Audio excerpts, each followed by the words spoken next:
Cubalah kamu tengok status Bella ni ha. Not us running for no reason. Tak adanya kami berlari saja-saja. Tak ada sebab. Walaupun berlari-lari apa ni ha, ada sebabnya.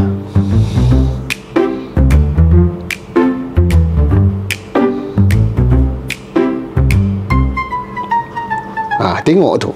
Antara sebab utamanya ialah nak bertenang lah.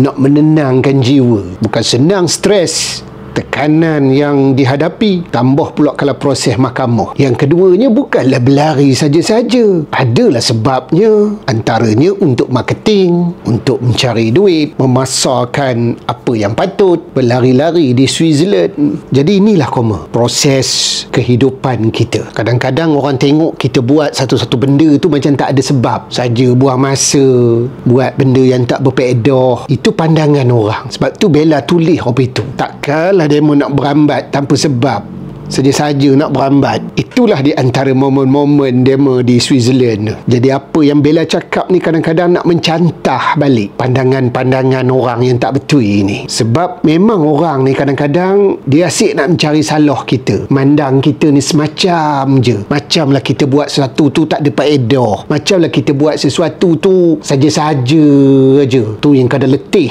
jugalah. Kalau kita ikutkan sangat pandangan orang, apa pun tak jadi.